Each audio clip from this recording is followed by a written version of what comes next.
Oremos. Amado Dios Padre, que por medio de nuestro Señor Jesucristo el día de Pentecostés derramaste con infinito amor la gracia de tu Santo Espíritu, que es fuente brotante de vida eterna. Hoy, al leer tu palabra, te pedimos humildemente, ven Espíritu Santo, guíanos y concédenos espíritu de discernimiento, sabiduría y revelación, para que podamos conocerte y vivir conforme a tu perfecta y amorosa voluntad. Amén.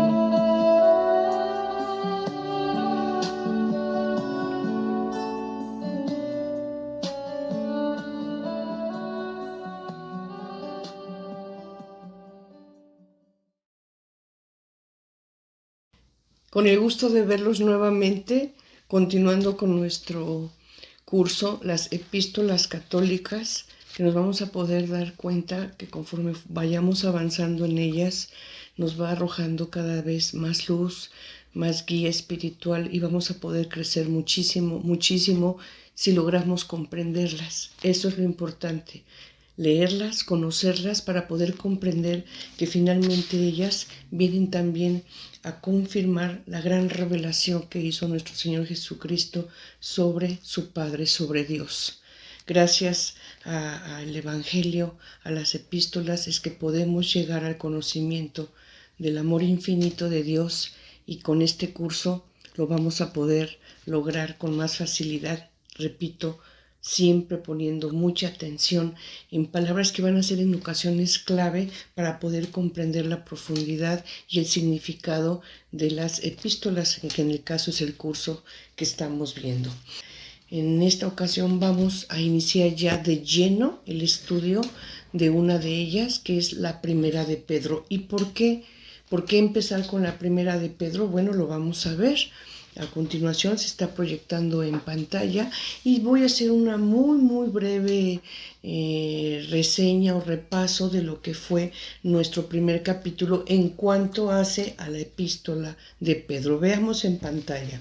Así tenemos que la primera carta de San Pedro, atendiendo a la cronología de su redacción, estudiaremos que las 7 cartas católicas se escribieron en el siguiente orden. Esto quiere decir, vamos a ir estudiando las cartas de acuerdo a el tiempo en la que fueron escritas, cuál se escribió primero, cuál después y así cuáles le siguieron. Porque si nosotros vemos la Biblia, podremos ver que la primera es la de Santiago, sin embargo no fue la primera que se escribió, fue la de Pedro. Entonces vamos a estudiar primeramente la primera carta de Pedro, y después vamos a estudiar la epístola de Santiago, para luego continuar con las 3 epístolas de Juan, primera, segunda y tercera de Juan, después con la epístola de Judas, y por último, ¿verdad?, estudiaremos la segunda epístola de Pedro. Pero bueno, en esta ocasión iniciamos con la primera.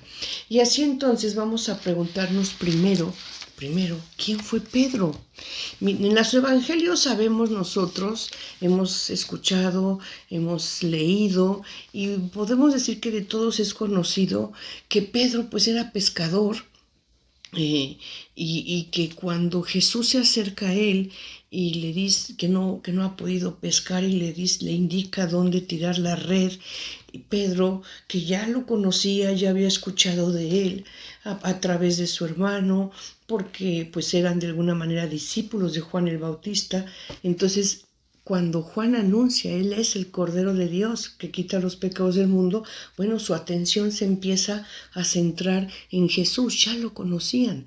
Y ya lo conocían cuando Jesús le indica a Pedro al principio, ¿verdad?, de cuando va iniciando su ministerio. Jesús le indica en una ocasión que lo ve sin que haya podido pescar, le indica dónde tirar la red. Entonces Pedro dice, bueno, por ser tú las tiro. Tira la red y cuál es su sorpresa, que obtiene una gran pesca. Es ahí cuando Pedro se sorprende y le dice, apártate de mí porque soy pecador. Lejos de eso es cuando empieza ya a seguirlo como un discípulo. Sabemos también que Pedro es el que camina sobre las aguas con una fe engrandecida, ¿verdad?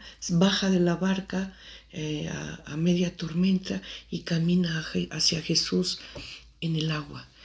Pero bueno, antes de llegar a él, esa fe que se vio en un principio engrandecida, cuando empieza a dejar de ver a Jesús, cuando deja de ver el camino, ¿verdad? Y se empieza a dar cuenta de dónde está, empieza a debilitarse esa fe y es cuando se hunde y Jesús le pregunta, ¿por qué dudaste?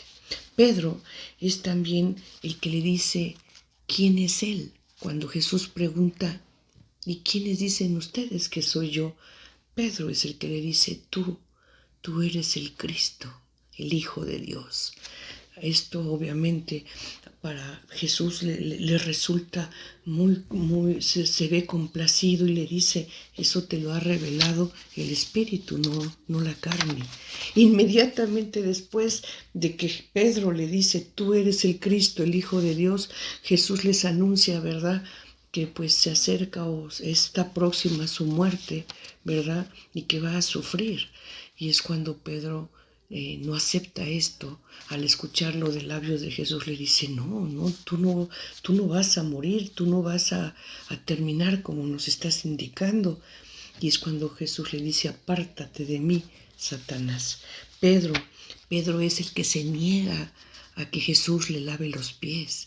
Y después Jesús le dice, es que tú no entiendes esto ahora, pero si no te lavo los pies no tendrás parte conmigo. Entonces Pedro le dice, bueno, entonces lávame no solo los pies, sino lávame el cuerpo y la cabeza, ¿no? Pedro que también fue el que 3 veces lo negó.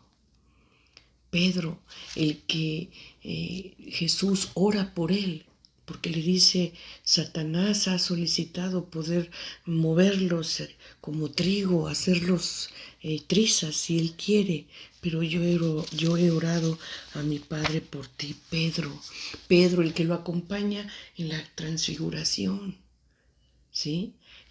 Cuando en el monte Tabor, cuando Jesús sube al monte Tabor, va acompañado de Pedro.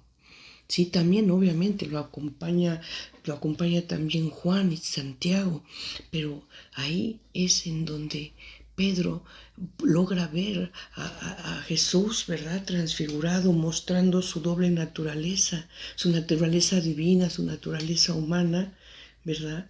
Y es cuando escucha que de una nube viene una voz que le dice, este es mi hijo, escúchenle. Pedro, el que estuvo con Jesús en la agonía del Getsemaní.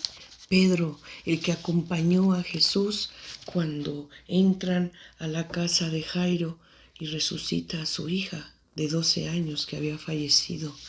Pedro, el que le corta la oreja a Malco al momento del prendimiento de Jesús.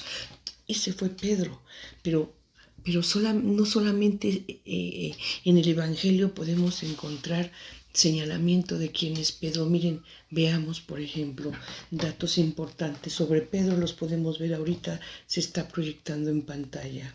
¿Quién fue Pedro? Su nombre era Simón. Jesús lo llamó Kefa, que en arameo quiere decir Petros, o sea, piedra en griego. En la lista de los 12 apóstoles siempre se le nombra primero y sin duda es el personaje más notable del grupo de los 12 apóstoles. En el Evangelio se le menciona en muy repetidas ocasiones y nos deja ver un poco de su carácter, impetuoso, apasionado, a veces arrebatado Pedro y por momentos interesado en que está viendo a Jesús como el Mesías esperado, aquel que podía dominar, conquistar, establecer su reino eterno, ¿verdad? Pues él quería tomar parte en eso que él sentía avecinarse, pensando que el reino que iba a establecer, pues Jesús era de este mundo, ¿verdad? Pedro, que después lo vemos, que cambia totalmente, ¿verdad? Y si bien es cierto, mantiene su carácter impetuoso, apasionado, ¿verdad? Esa entrega que ahora muestra en espíritu, en verdad, con la gracia de, obviamente, del Espíritu Santo, Pedro dedica su vida, se convierte en un apartado para Dios, ¿verdad? Viviendo una vida de santidad, llevando el Evangelio como Jesús lo pidió hasta los confines de la tierra. Jesús le anunció su futura e importante misión. Fue favorecido por una especial aparición de Cristo. Esto lo podemos ver en la primera carta a los Corintios, en el capítulo 15, versículo 5, donde Pablo nos indica que fue a Pedro al primero que Jesús se le apareció ya resucitado, y posteriormente, dice la carta, se le apareció a sus discípulos, o sea, a los demás apóstoles, y posteriormente a cerca de 500 hombres. Y esto es bien importante porque debemos saber que Jesús no solamente lo vieron resucitado sus apóstoles, muchas personas, nos lo dice aquí la primera carta a los Corintios, fue vista por un grupo de casi 500 personas. Pedro presidió las iglesias de Palestina. Fue uno de los principales dirigentes de la Asamblea de Jerusalén, aquí donde se llevó este concilio para poder unificar, ¿verdad? Mensaje que querían llevar a todas las iglesias, que estaba creciendo ya no solamente en Jerusalén, sino fuera de Jerusalén, en la dispersión, de la que ya hablamos también, lo que es la dispersión. Bueno, empezaba a haber aquí conflictos con los judíos y con los paganos convertidos, llamados gentiles, sobre las cuestiones estas de la comida, las costumbres, la circuncisión. Entonces, aquí en esta asamblea, Pedro tiene una importante participación, ¿verdad?, para poder unificar esa idea, ese principio que se tenía que llevar como voluntad y palabra de Dios a todas las iglesias que estaban creciendo, ¿verdad?, dentro y fuera de Ciudad Santa. Participó en la controversia con Pablo en Antioquía, es la que acabo de explicar también, cuando Pedro, cuando estaba con los judíos, guardaba las costumbres, la comida, y se apartaba incluso de los gentiles para mantenerse en una conducta bien vista por los judíos. De esto se da cuenta Pablo y le reprocha esa doble conducta, ¿no?, en la que se dejaba ver en dos formas distintas. Y dada la persecución de los cristianos en tiempos de Nerón, bueno, sabemos también que Pedro sufrió martirio y murió en Roma hacia el año 65. Ahora bien, también en nuestro primer capítulo hicimos un repaso para analizar de quién era la autoría de esta carta de Pedro, porque se tiene por ahí algunos cuestionamientos que ponen en duda que haya sido Pedro realmente el que escribió esta carta. ¿Por qué? Veamos nuevamente el material. La primera carta de Pedro presenta a este apóstol como el autor, que sabemos que tenía como secretario a Silvano, que es Silas, ¿verdad? Silvano y Silas son la misma persona, además de que tenía otros discípulos de origen judío-griego, entre otros más. Y en el siglo XIX y XX fue cuando se empezó a dudar sobre la autoría petrina de esta carta por varios motivos. Uno de ellos porque decían que estaba escrita en un griego correcto, cuando Pedro, pues no hablaba griego. Pero esto no puede ser considerado motivo suficiente para pensar que Pedro no escribió la carta si consideramos que tenía secretarios o algún discípulo que pudiese haber escrito en un buen griego de buena calidad, correcto, y le escribió la carta que el mismo Pedro dictaba. También nos dicen que el contenido de esta carta no corresponde al pensamiento teológico de Pedro, que más bien es de Pablo, lo cual también es cierto, pero repito, este pensamiento era un pensamiento unificado. Si originalmente Pablo lo comunica, ¿verdad? Lo comunica a toda la iglesia y a las iglesias crecientes, y toda la iglesia o iglesias, bueno, la iglesia es una, estoy hablando de las iglesias que se fundan en las diferentes ciudades o poblados en donde va creciendo la fe, ¿verdad? Por la dispersión. Entonces, ese pensamiento era uno, estaba unificado, y como hasta la fecha, nuestra Iglesia Universal, el pensamiento, la fe, el canon, la norma es una, el catecismo de la Iglesia es uno, ¿sí? Igual, desde en aquel momento fue así. Después, también se dice que no refiere, la carta de Pedro no refiere o no habla mucho sobre la vida terrestre de Jesucristo. Bueno, vuelvo a explicar esto. Si bien es cierto, en el Evangelio sí lo hace, ¿verdad? En el Evangelio se habla de cómo fue Jesús, cómo fue su vida, cómo se relacionó con las personas, cómo vivió entre ellas, cuál fue la palabra que les llevó. En esta ocasión no es el Evangelio, sino es una carta de Pedro que tiene como objetivo y finalidad un tanto cuanto diferente, que ya dijimos que el objetivo y finalidad de esta carta era, sobre todo, dirigirse a la Iglesia Universal, que a un determinado comunidades, ¿verdad? Que estaban, en donde estaba creciendo la fe y se veía amenazada por la persecución de los paganos hostiles. Entonces, aquí Pedro, ¿cuál es su objetivo de la carta? Mantengan la fe, no la pierdan, sean fuertes. El sufrimiento va a ser parte de la vida del cristiano. Así es. Jesús no prometió nunca felicidad, dicha y éxito, sino al contrario, que aprendan a sufrir como Jesús lo hizo, pero manteniéndose en la fe con la esperanza, ¿verdad?, de la corona. ¿Y qué es esto? La vida eterna, cuando regresemos a la presencia de Dios. Entonces, pues también este no era motivo para pensar que la carta no lo hubiera escrito Pedro.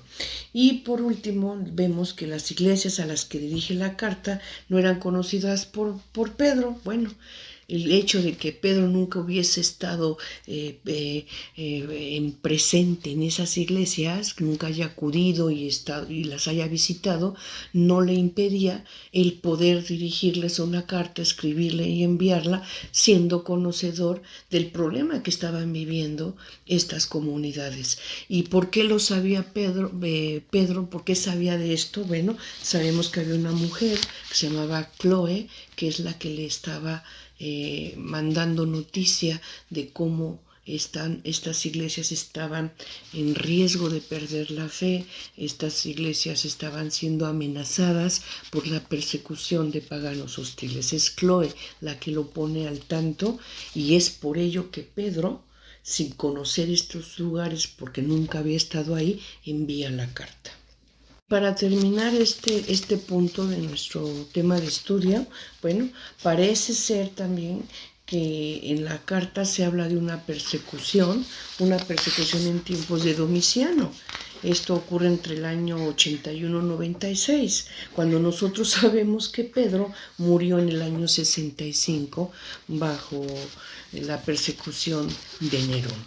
Así entonces, pues, está en duda en que si Pedro fue el que escribió esta carta realmente, o obviamente a través de un secretario, un discípulo que le ayudó a escribirla, o si algún discípulo, ¿verdad?, queriendo llevar su pensamiento, queriendo llevar un mensaje importante de lo que sabía que Pedro estaba proclamando, escribió la carta, y por eso entonces estaríamos hablando de una carta seudónimo.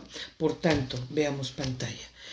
Si la carta fue escrita por Pedro, esto lo hizo pocos años antes de su muerte, tal vez entre los años 60 y 63, considerando que Pedro muere en el año 65 después de Cristo.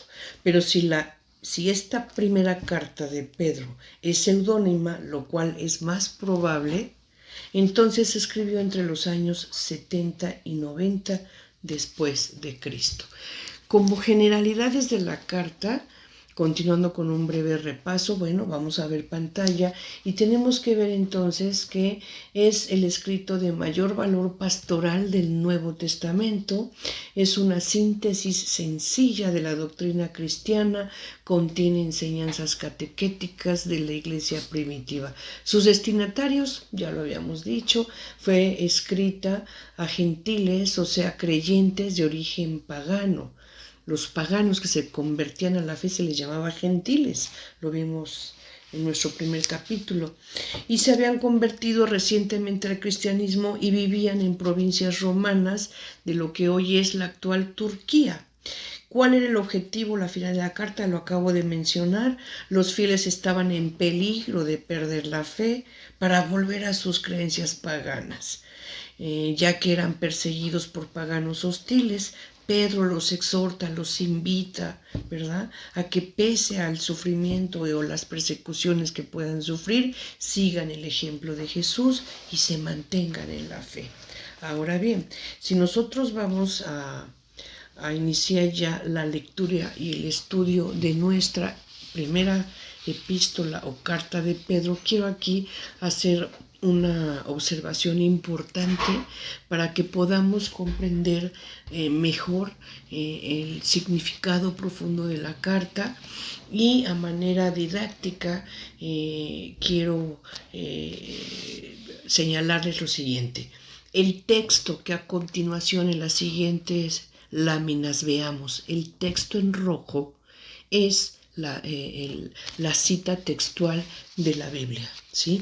Lo que veamos que no está en texto rojo es aquello que yo me permito preparar, redactar a manera de explicación para poder entender un poquito más el texto bíblico.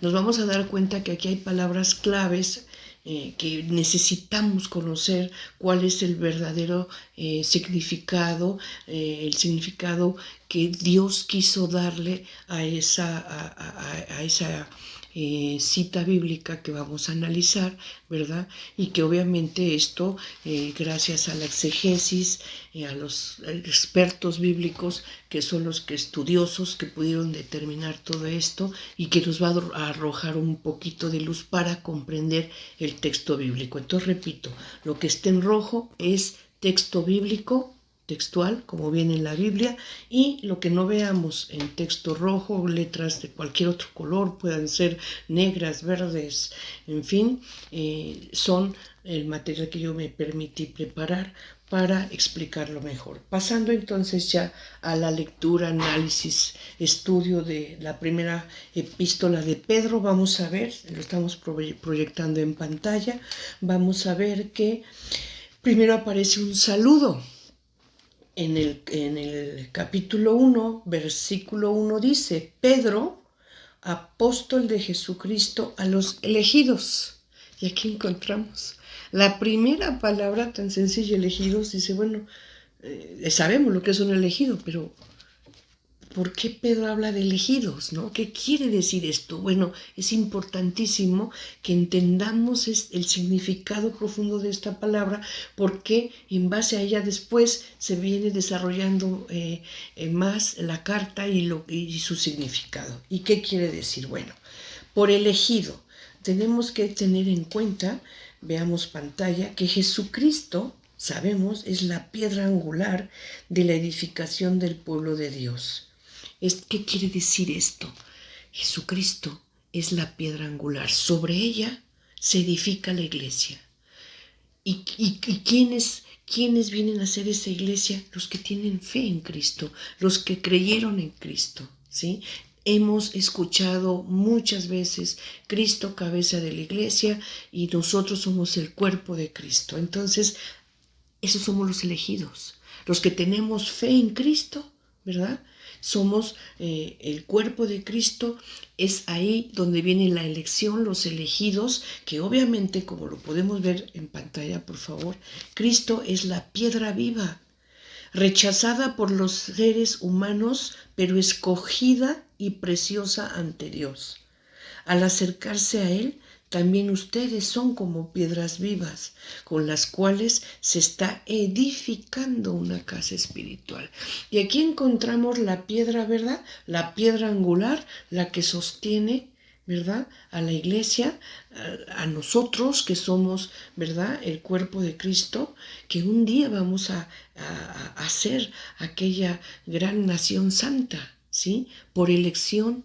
¿Y por qué? Por elección, porque somos elegidos. ¿Por qué elegidos? Por el simple hecho de tener fe en Cristo, por recibirlo como nuestro Dios, la segunda persona de la Trinidad. Por ese simple hecho somos elegidos. Esto lo encontramos, repito, en el saludo, ¿verdad? En el capítulo 1, versículo 1. También más adelante vamos a ver lo que es la piedra de tropiezo, porque una cosa es la piedra angular, ¿verdad? Para los que lo recibimos y para los que no. Jesús también es piedra de tropiezo, pero más adelante lo vamos a analizar. Así entonces, pasando ya continuando con este capítulo 1, versículo 1, dice que viven como extranjeros en la dispersión. Ya habíamos dicho lo que es la dispersión, la diáspora, ¿sí? Aquellos que tuvieron que salir de Ciudad Santa y se dispersaron, pero esto es en cuanto al pueblo de Dios, estamos hablando de los judíos. Pero aquí, cuando hablamos de dispersión, ¿sí? Se está hablando de los gentiles, o sea, paganos convertidos. Entonces, ¿cómo viene a ajustar esta cuestión de la dispersión? Bueno, Pedro, cuando escribe su carta, le da un significado mucho más profundo. ¿Y qué es lo que dicen? Nosotros somos forasteros, ¿verdad? Somos peregrinos en esta tierra, somos desterrados, pero un día vamos a regresar, ¿verdad? A esa casa espiritual, al cielo.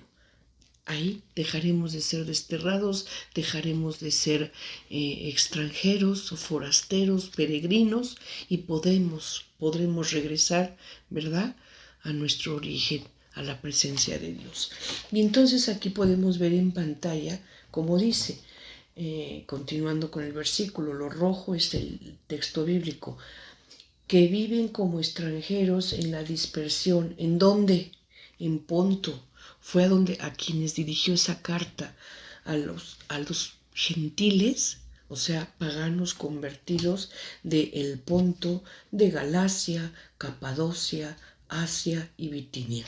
Aquí lo podemos ver en nuestro mapa, ¿verdad?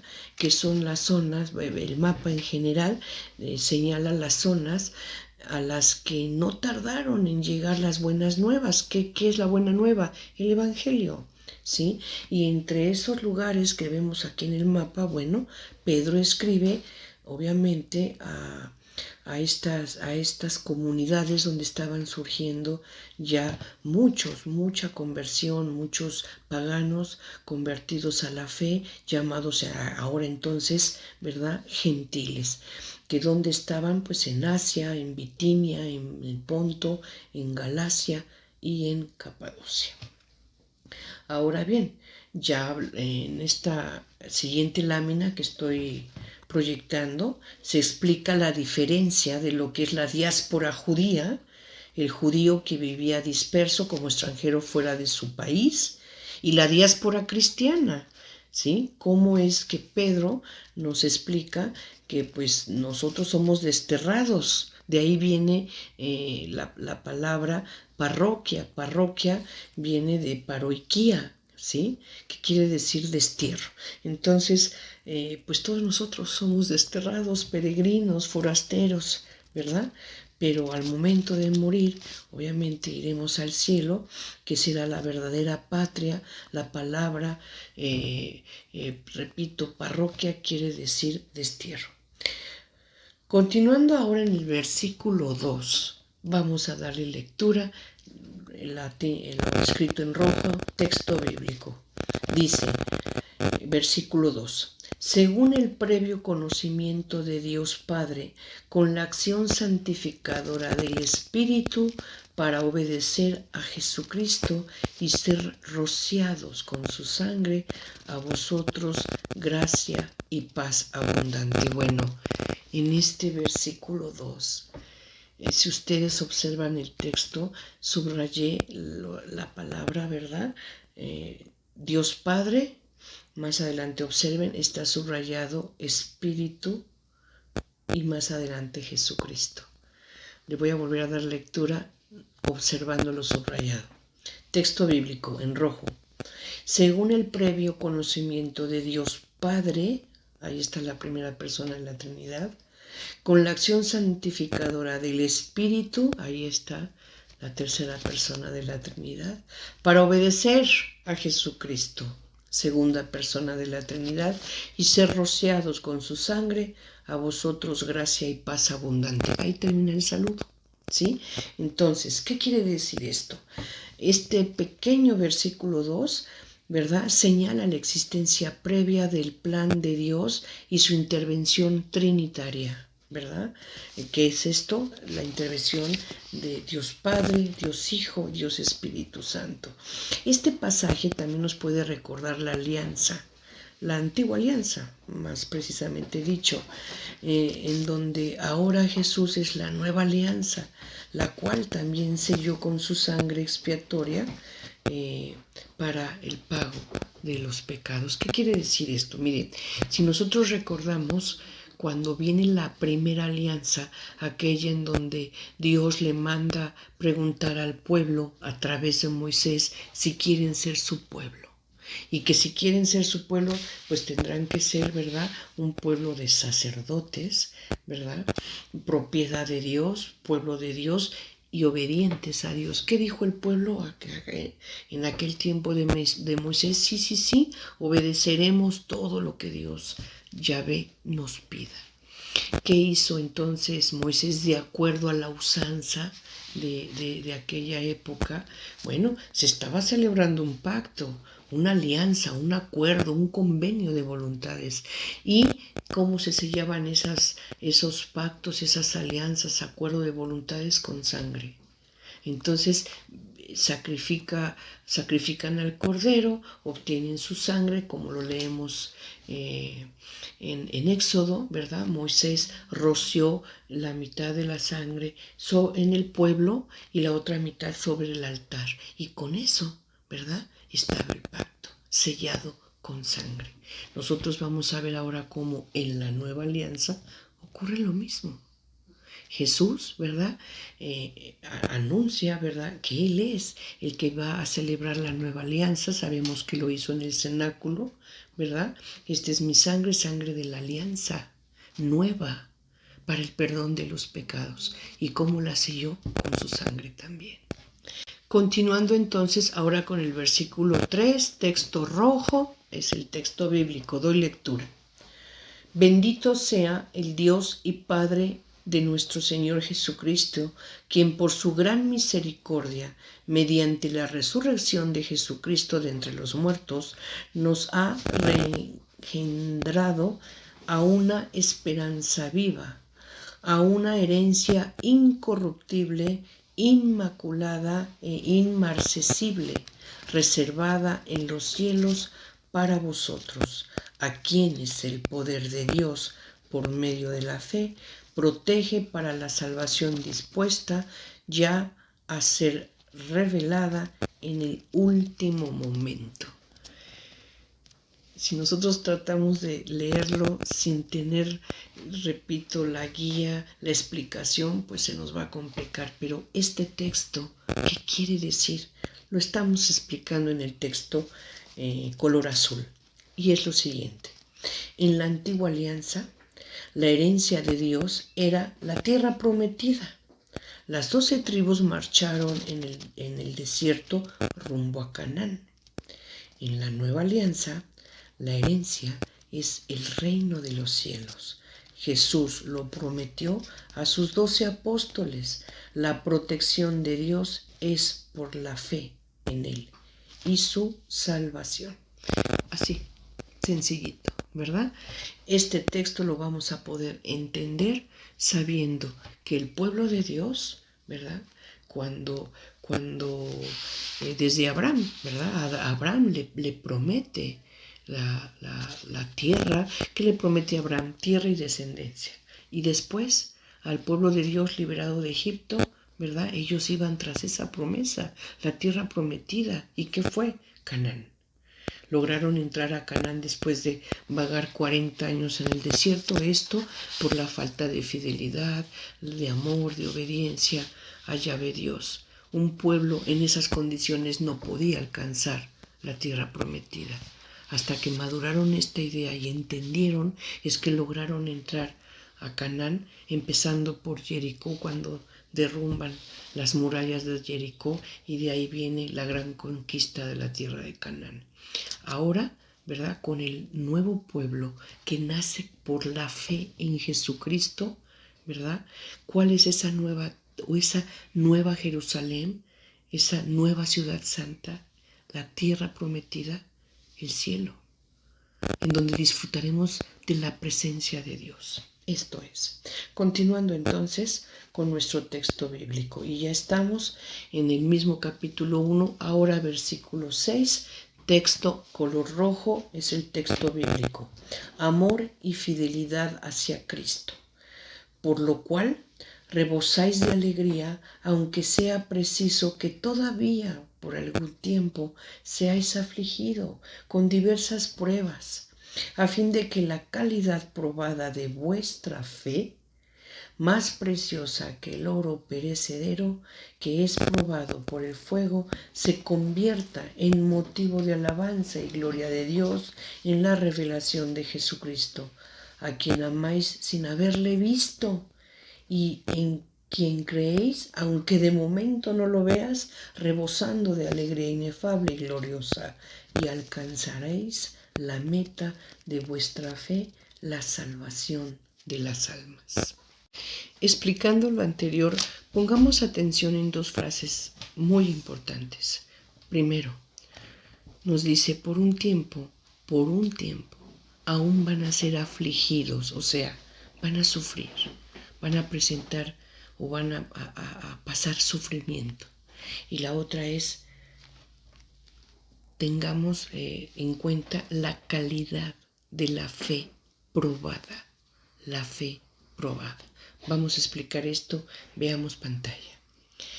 El sufrimiento cristiano unido a las tribulaciones sufridas por Cristo. ¿Qué quiere decir?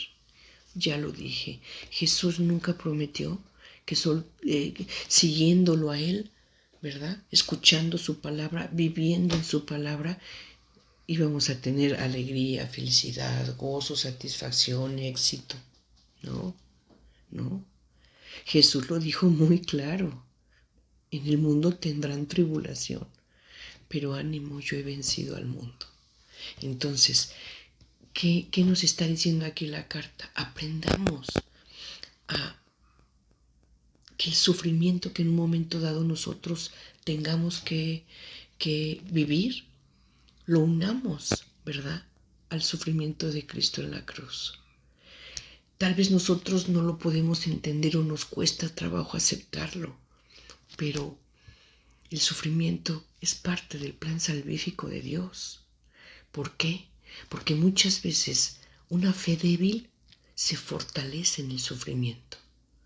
Muchas veces una fe que no es una fe bien plantada, cimentada, constante, en base a la cual una persona desarrolle su vivir cotidiano, sino que tiene una fe tibia, utilitaria, vamos a decirle, que solamente cuando la necesita acude a ella para poder después clamar a Dios.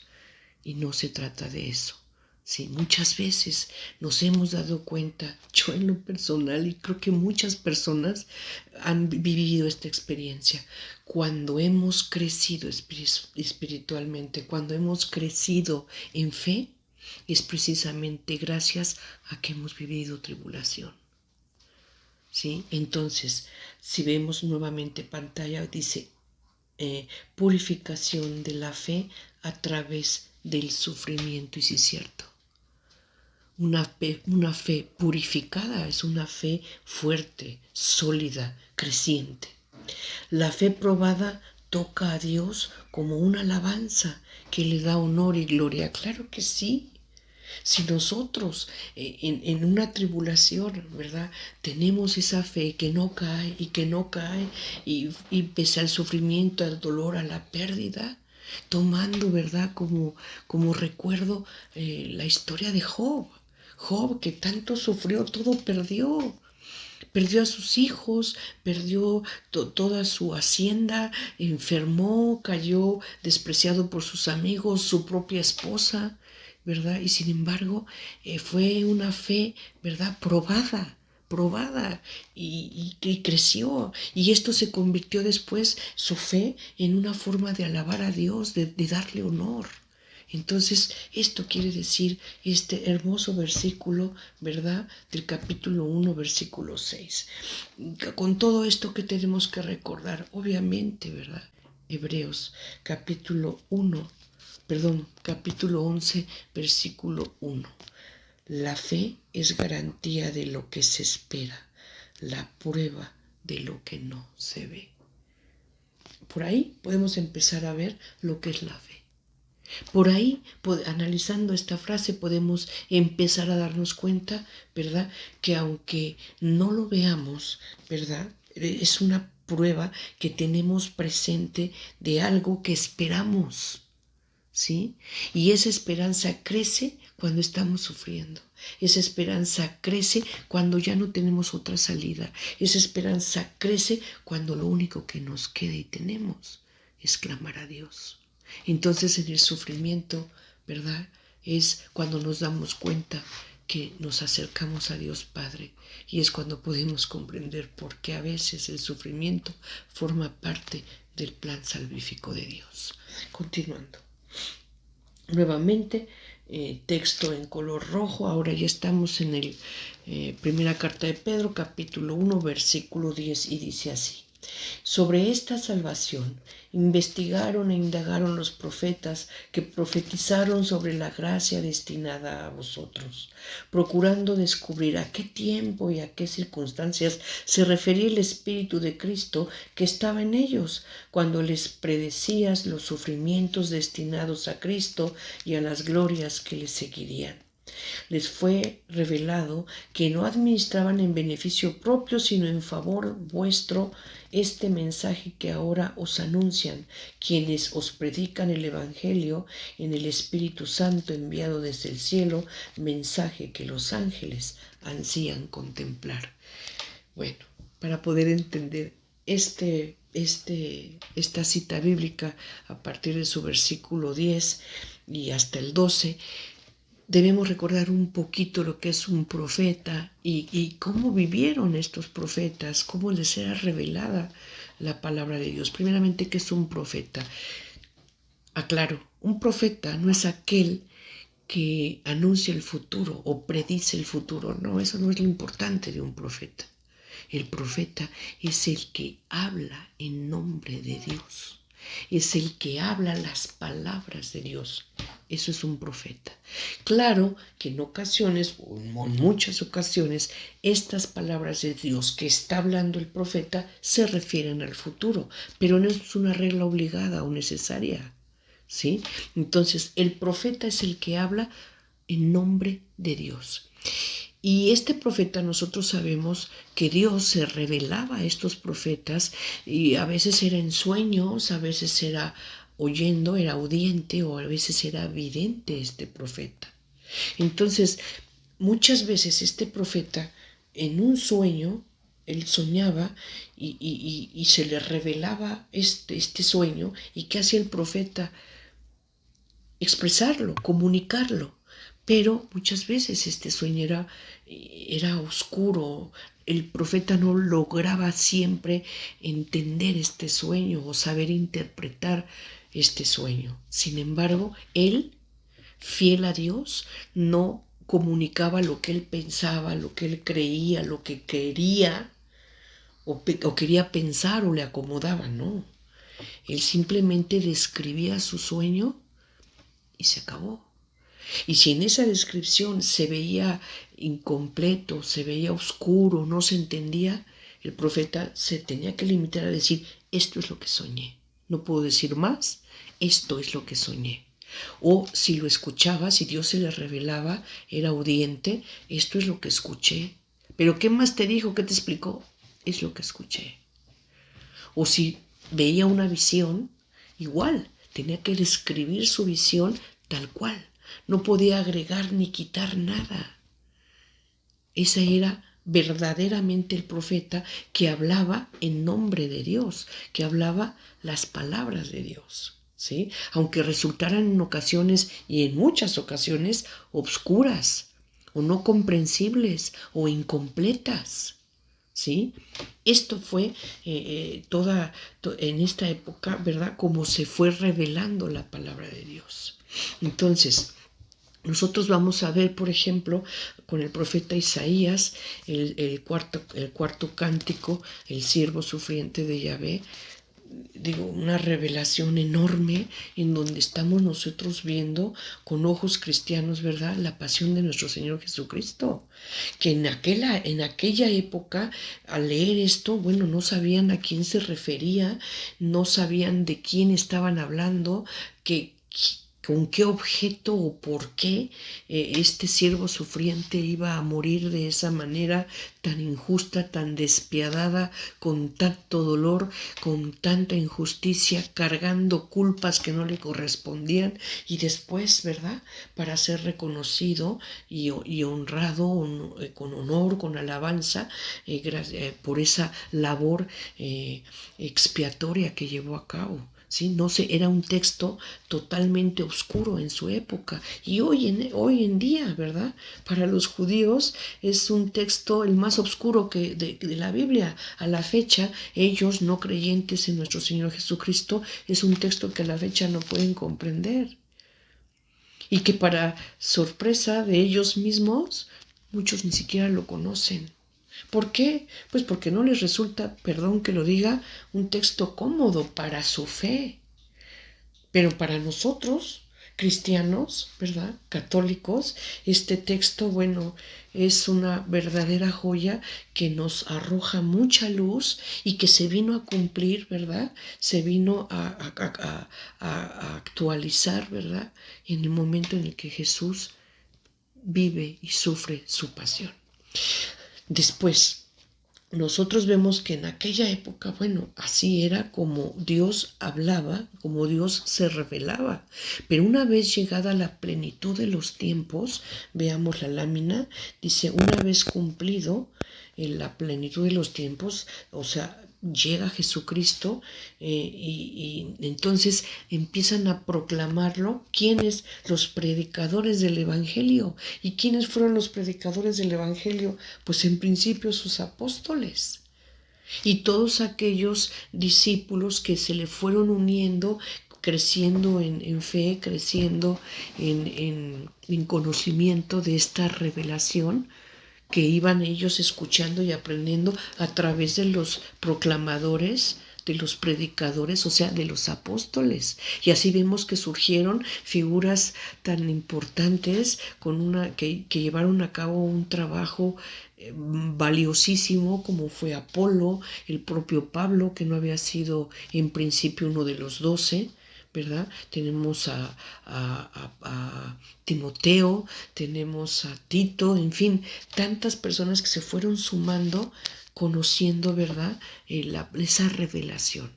¿Sí? Entonces, esta es la explicación de este versículo 10 y 12. Avanzamos. El texto en rojo, repito, es el bíblico. Leamos. Capítulo 1, versículo 13 de la primera carta de Pedro. Por lo tanto, ceñíos los lomos de vuestro espíritu, sed sobrios, poned todo vuestra esperanza en la gracia que os procurará mediante la revelación de Jesucristo. Como hijos obedientes, no os amoldéis a las apetencias de antes del tiempo de vuestra ignorancia. Más bien, así como el que os ha llamado es santo, así también vosotros sed santos en toda vuestra conducta.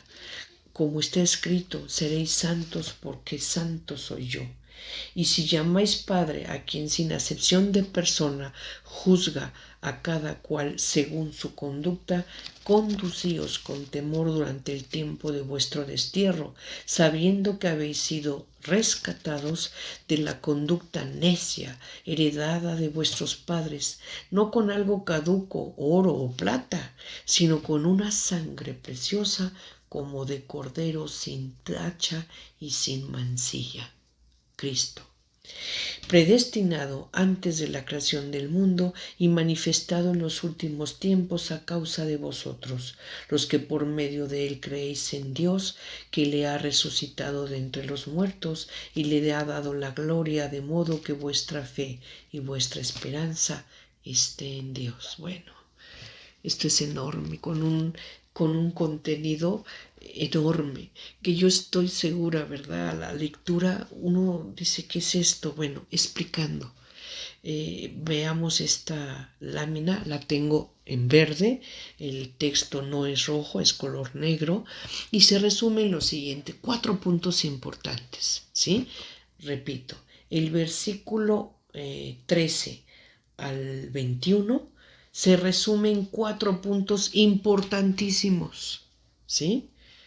Que si comprendemos estos 4 puntos, cuando volvamos a leer el texto lo estaremos entendiendo y bueno, lo estaremos disfrutando y gozándonos por la luz y la guía que nos va a arrojar. Primero, ceñirse los lomos significa prepararse para una faena, servicio, viaje o combate. Entonces, primer punto, ¿qué nos está diciendo la palabra de Dios aquí a través de la carta de Pedro? Prepárate. Prepárate primero para un servicio. O sea, tú, una vez que conoces la palabra de Dios, también debes de llevarla, debes de proclamarla, debes de publicarla a aquellos que la puedan necesitar y la quieran recibir. Esto es un servicio, esto es una faena, un trabajo, ¿verdad? Pero también en ocasiones va a ser una lucha, un combate contra el mal. Segundo punto, esto requiere de sobriedad, por la cual podemos lograr un equilibrio espiritual sano basada en la revelación de Jesucristo. Otro punto importantísimo, sobriedad. Sobriedad, tomar con seriedad, con sobriedad, con respeto la palabra de Dios, la revelación de Dios. ¿Para qué?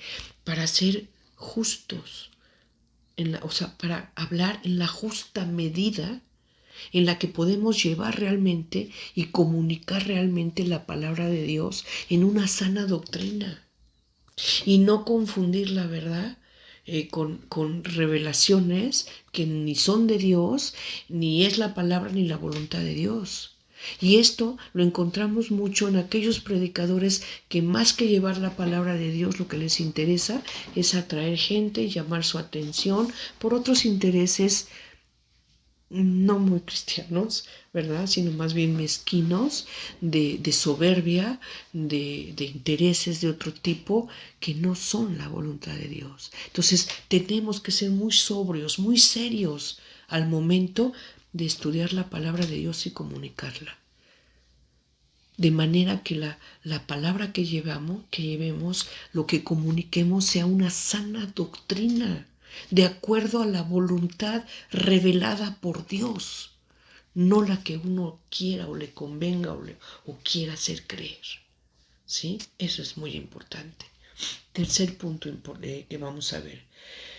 Siendo obedientes sin volver a la conducta pecaminosa, claro.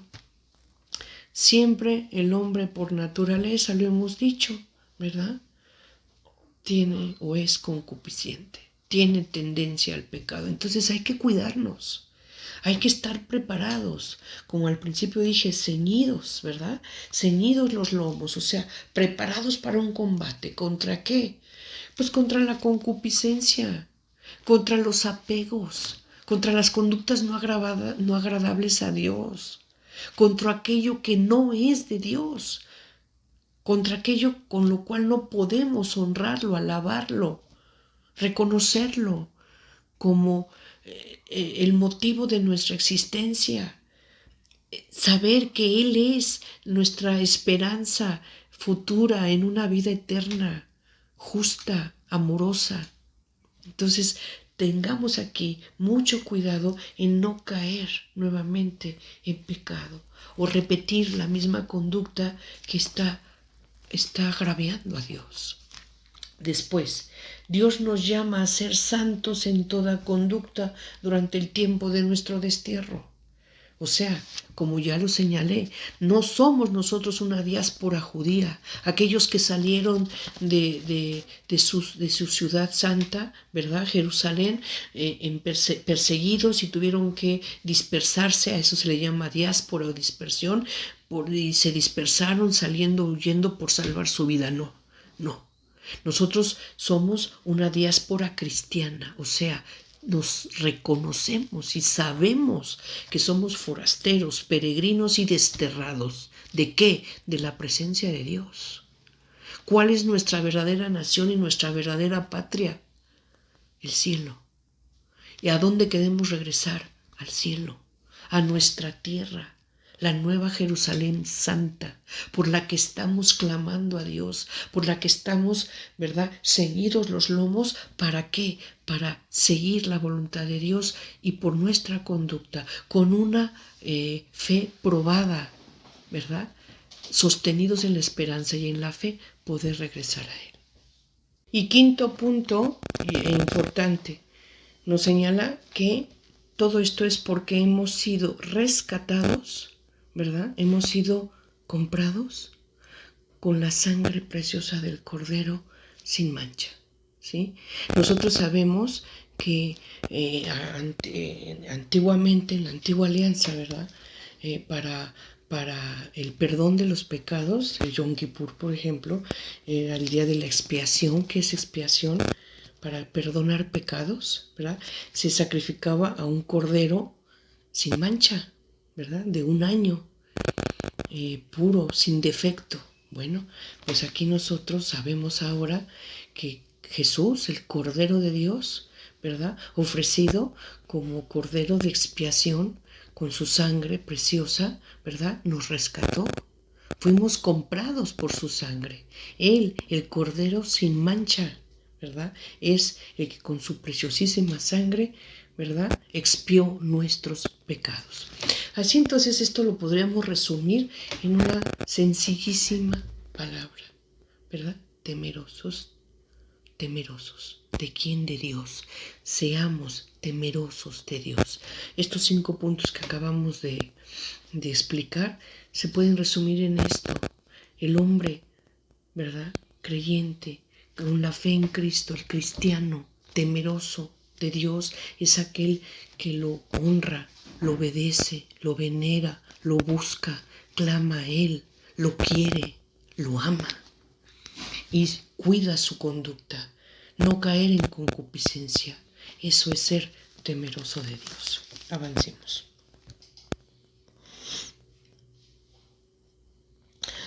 Ahora tenemos nuestra carta primera de Pedro, capítulo 1, en su versículo 22. Doy lectura, texto rojo, es el bíblico.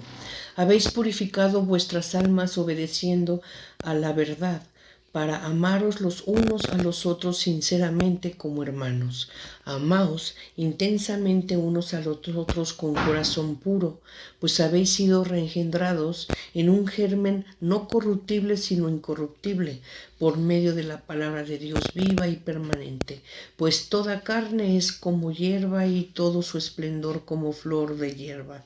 Se seca la hierba y cae la flor, pero la palabra del Señor permanece eternamente, y esta es la palabra, la buena nueva anunciada por vosotros. ¿Cuál es el Evangelio?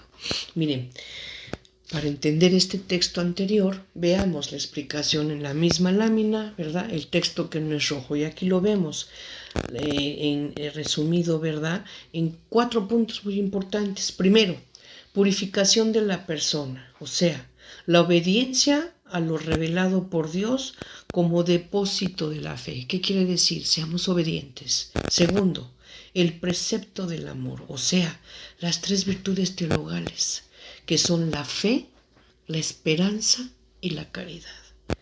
Tercer punto, la palabra de Dios siempre viva, como lo señala Isaías 40 en su versículo 6 a 8. Jesús lo enseñó con la parábola del sembrador, en la cual la semilla es la palabra de Dios, ¿verdad? El Evangelio es la palabra viva, el Evangelio anunciado por Jesús es el principio del nuevo nacimiento.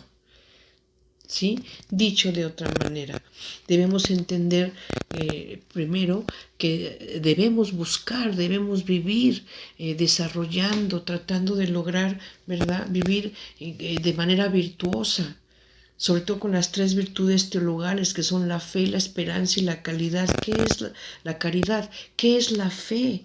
Es la virtud por la que creemos en Dios y en todo lo que Él nos ha revelado, o sea, el Evangelio, la buena nueva. La esperanza, ¿qué es? Es la virtud por la que deseamos y esperamos de Dios la vida eterna. Y la caridad, ¿qué es la caridad?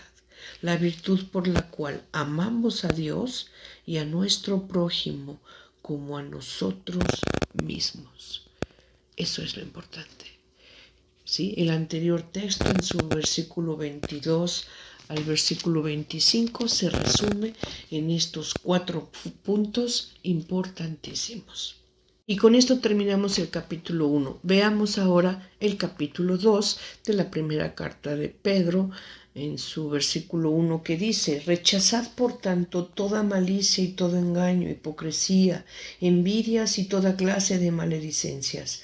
Como niños recién nacidos, desead la leche espiritual pura, a fin de que por ella crezcáis para la salvación, si es que habéis gustado que el Señor es bueno.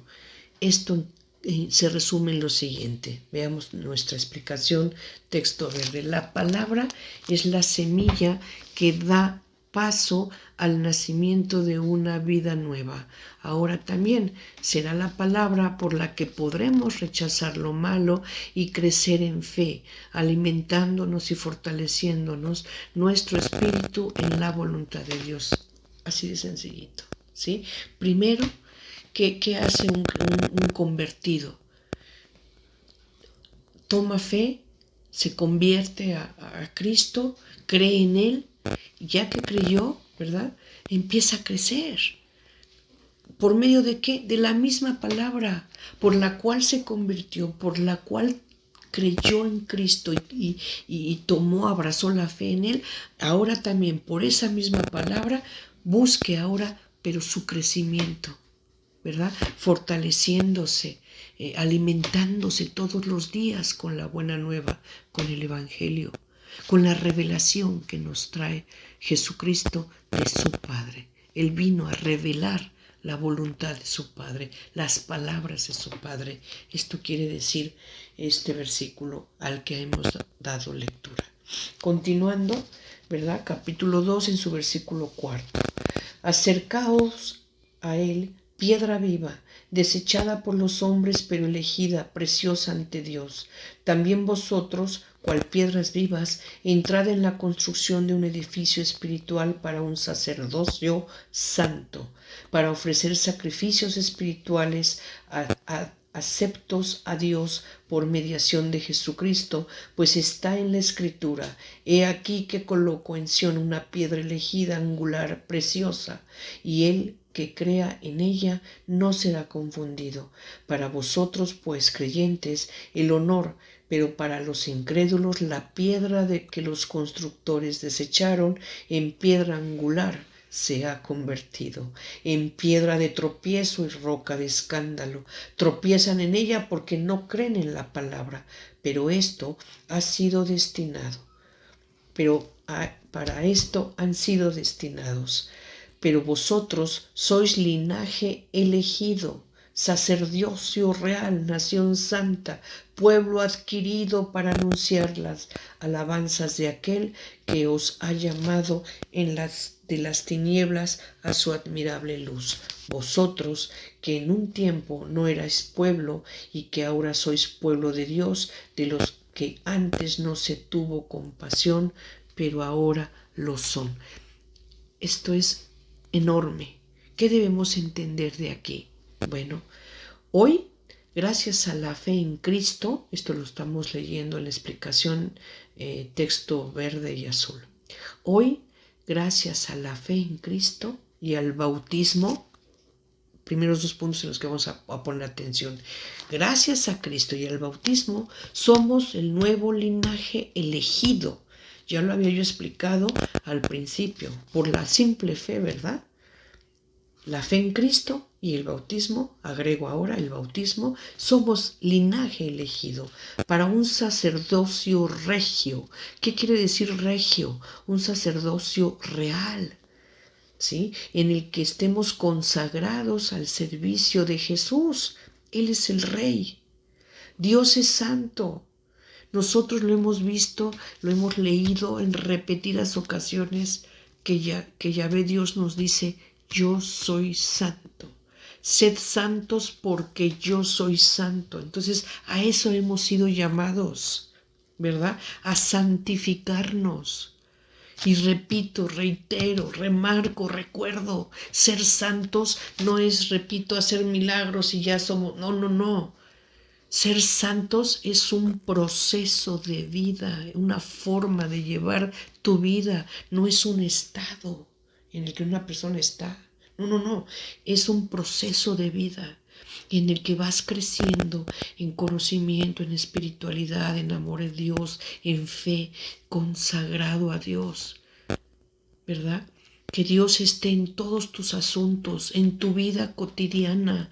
Eso es ser santos, santificados, apartados para Dios, que es lo que Él quiere, que seamos santos porque Dios es santo. Hemos sido llamados profetas, sacerdotes y reyes, profetas para que hablemos, llevemos la palabra de Dios, sacerdotes para que nos consagremos a Dios, ¿sí? Y reyes porque es en el reino de Dios, ¿sí? Eso es el sacerdocio regio, el de un rey, de la realeza. Esto quiere decir lo que acabamos de leer. Y bueno, y por último hemos sido adquiridos, ¿verdad? Comprados por la sangre de Cristo, como ya lo había yo señalado. Pasando a nuestro capítulo 2, versículo 11 dice, queridos, los exhorto a que como extranjeros y forasteros os abstengáis de las apetencias carnales que combaten contra el alma. Tened en medio de los gentiles una conducta ejemplar, a fin de que, en lo mismo que os calumnian, como malhechores a la vista de vuestras bellas obras, den gloria a Dios en el día de la vista. Explicado facilito. Veamos nuestro texto en color morado y las señalamientos que estamos palomeando ahí como conducta. Dice, los cristianos somos extranjeros forasteros, ya lo habíamos dicho. ¿Por qué? Porque estamos en la dispersión, estamos desterrados. ¿Se acuerdan que ya lo expliqué? En ese peregrinar vamos a tener sufrimiento y ataques, ¿verdad? ¿Ataques de qué? Del maligno, ¿verdad? La tendencia del hombre, la concupiscencia nos va a querer llevar a nuestros deseos anteriores carnales. Y no me refiero a la carne así en el estricto sentido de la palabra. Me refiero a deseos carnales como son el dinero, la ambición, el poder, los apetitos sexuales, los vicios, la malvivencia, todo esto, ¿verdad? Es lo que debemos de desechar, no permitirnos volver a caer en esto o ambientarnos en estas conductas que impulsan el pecado. Por tanto, debemos mantenernos en las buenas obras, desde luego, con la ayuda del Espíritu Santo. De otra manera, no podrá ser posible, ¿verdad? ¿Para qué? Para poder llegar a la Jerusalén Santa, al cielo, a nuestra verdadera nación, a nuestra patria, en la presencia de Dios. Y para esto tenemos que predicar la bondad, tendremos que dejar lo que no podemos controlar, ¿sí? No caigamos en tentaciones que no vamos a poder controlar, ¿verdad? Debemos de contar las bendiciones que recibimos. el gozo, la paz, el amor, la seguridad que nos da la fe en Cristo y la esperanza. Debemos también, desde luego, escuchar al Espíritu Santo. Si nosotros en oración entramos en el secreto de nuestro cuarto a conversar con Dios, se van a sorprender que de verdad, el Espíritu Santo nos ilumina porque Dios contesta nuestras oraciones. Debemos entonces caminar con Dios, debemos vivir como Jesús, tomar el ejemplo de Él. Todas nuestras conductas deben de ser siempre imitando a Jesús. ¿Qué no sabemos? Vayámonos al Evangelio. No tenemos más que leerlo y nos vamos a dar cuenta cómo era Él. Y siempre, ante cualquier circunstancia que se presente, cuando tengamos que actuar, que resolver, que decir algo, simplemente preguntémonos, ¿qué haría Jesús en esta situación?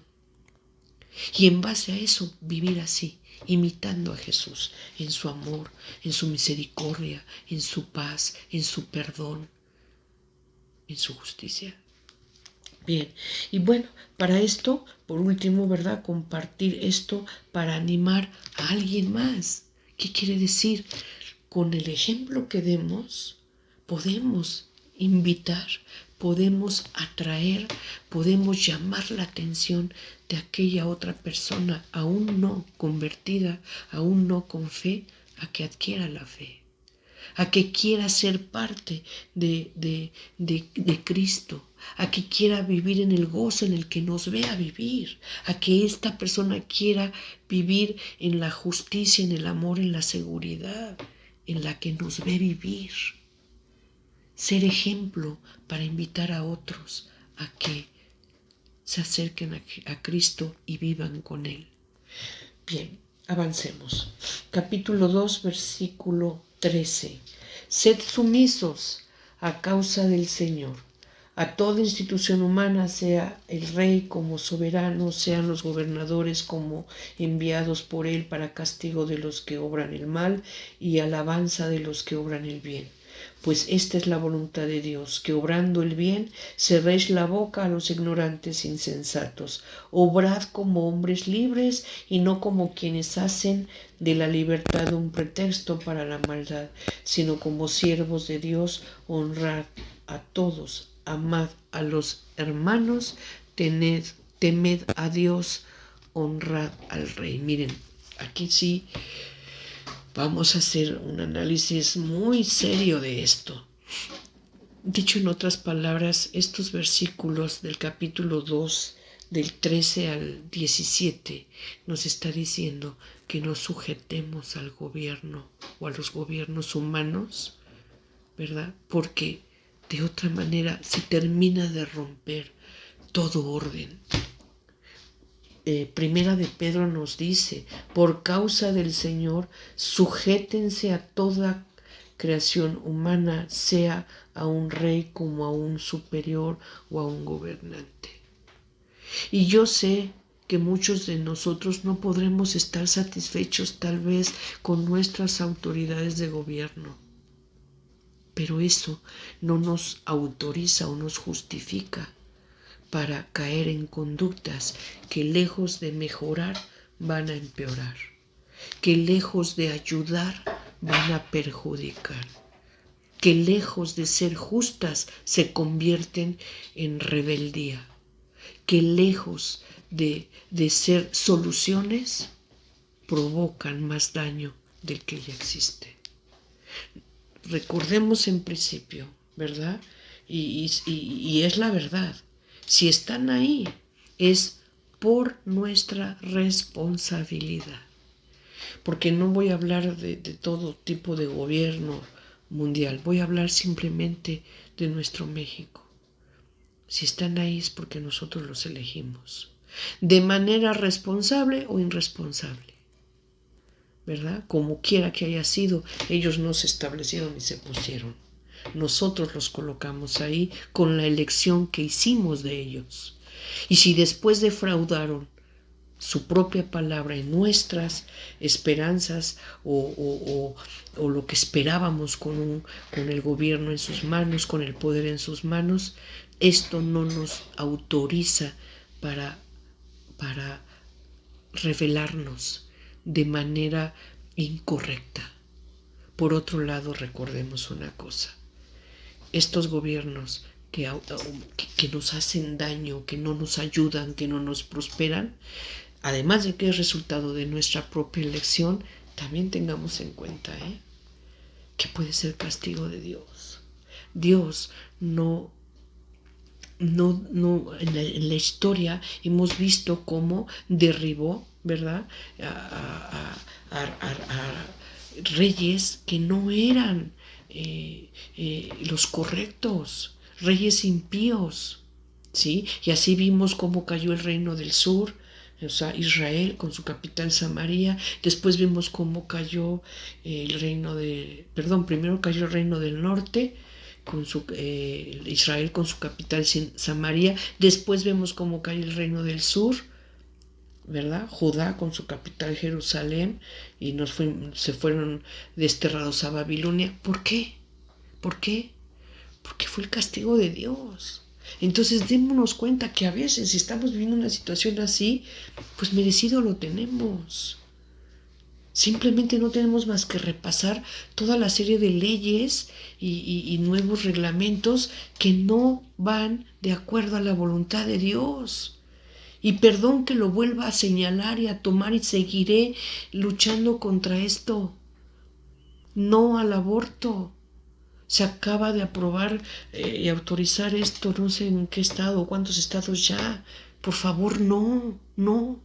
Esto no es agradable a Dios. Y la ley ahí está, y puede ser injusta y puede ser reprobada por Dios, pero eso no quiere decir que por ser ley podamos aprovecharnos o tomarla o agarrarnos de ella para con ella ofender a Dios. Simplemente ahí está, y no considerarla, porque esto no puede ser agradable a Dios, definitivamente. Y otra última cuestión en relación a este punto: cuidado con lo que vemos en internet, lo que vemos en el chat, lo que vemos por Facebook, por Twitter, porque muchas veces también no son versiones auténticas. Cierto que a lo mejor nuestras autoridades de gobierno se equivocan, pero yo les aseguro que de lo que se equivocan le aumentan el doble. Y lo que estamos leyendo en los medios de comunicación ahora parecen agravar más la situación y desinforman o malinforman.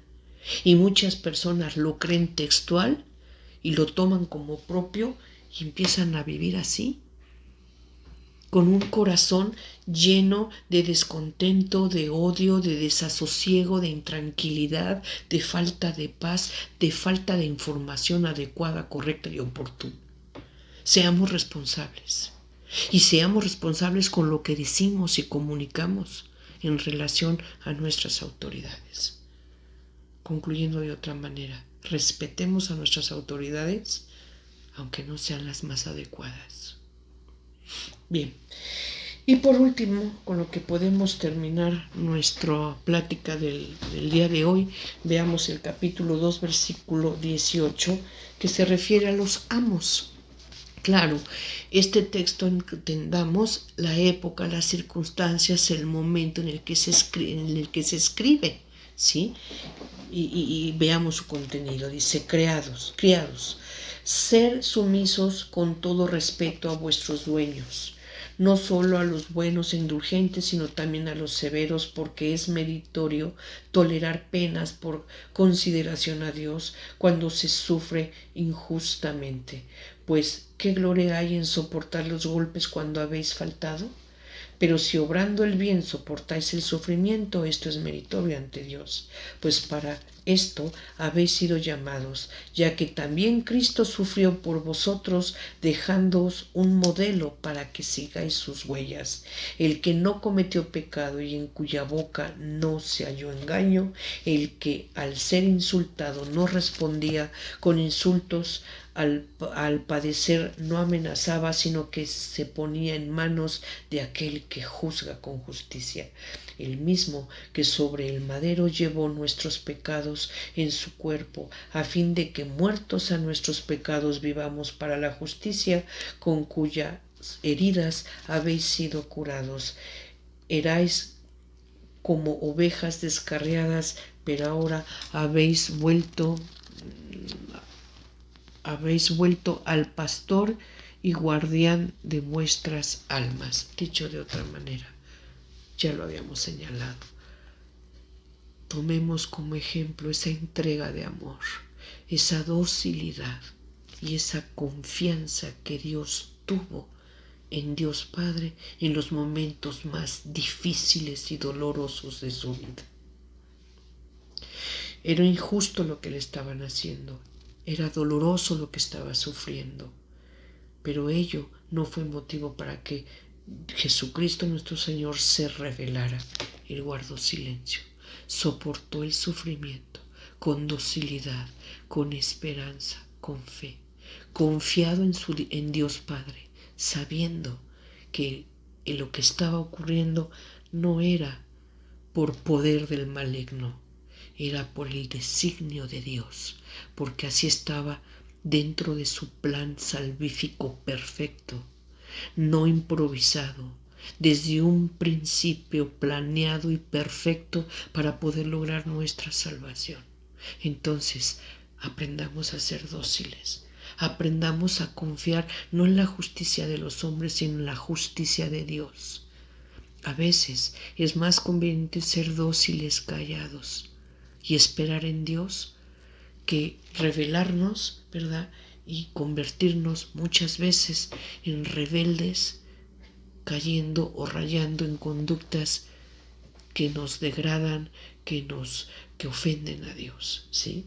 Entonces, aquí sea en nuestro trabajo, ¿verdad? En nuestro diario comportamiento, en nuestras faenas, seamos dóciles, seamos obedientes. Si aquel al que servimos, que ahora estaríamos hablando no tanto de un amo, sino de un patrón, tratándose de un trabajo, ¿verdad? En el que podemos acudir todos los días para poder obtener un sustento económico. Bueno, si nuestro patrón es buen patrón, qué bueno. Pero si no lo es, seamos dóciles, seamos prudentes, ¿sí? Porque les aseguro que al final, de no ser así, nada bueno podremos obtener de un patrón, ¿verdad? O de una empresa, un trabajo en el que no se nos trata bien, con rebeldía, pues no nos van a tratar mejor. En grandes rasgos, de manera, como digo yo, muy sencilla, modesta, creemos haber podido haber dado explicación de nuestra epístola de Pedro, apenas, ¿verdad? En su capítulo 2 llegamos al versículo 25. En el próximo capítulo espero yo poder estar terminando esta primera carta de Pedro para pasar posteriormente a la primera carta de Santiago, atendiendo cronológicamente al tiempo en la que fue escrita cada una de nuestras cartas. No me resta más que agradecerles su atención, el honor que me hacen en escucharnos, y deseando para ustedes, para mí, para todos nosotros, que leyendo la palabra de Dios, el Espíritu Santo descienda sobre todos nosotros, nos llenemos con esa fuerza, con esa esperanza, con esa fe, sabiendo que hoy desterrados y forasteros, un día regresaremos a nuestra ciudad santa, nuestra nación, nuestra patria, el cielo, la presencia de Dios. Ebenushalom Alejem. Muchas gracias.